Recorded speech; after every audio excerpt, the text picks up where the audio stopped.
Um momento de devoção com Deus para encorajar, inspirar e bendicionar. Bombini.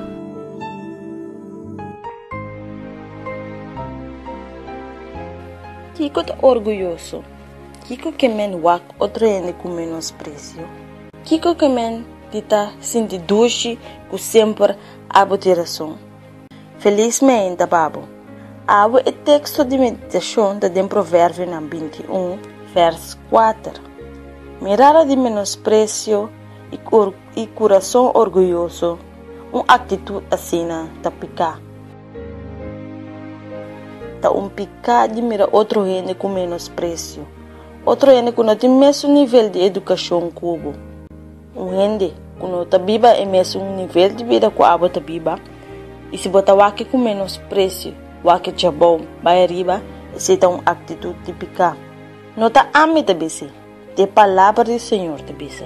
O Senhor tem asco de gente não que tá wake outro gente com menosprecio. Se botar pensa de vida, que sempre abo tem razão, trucos não tá bem bom trabo, sempre abo sa mais, sempre tá abo trucos, bota virando orgulhoso, ou bota orgulhoso.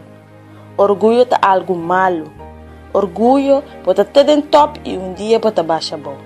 Tá humilde que men, tá humilde de maneira Jesus, manso maneira carne.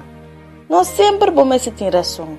Não é sempre bom se sabe trucos. Não é sempre abo trucos que vou bisa nesse vai assim na pessoa tá boçando. O único homem sabe da Deus. Passa dia ave e corre tá humilde de maneira Jesus. E com orgulho não tinha nenhum caminho.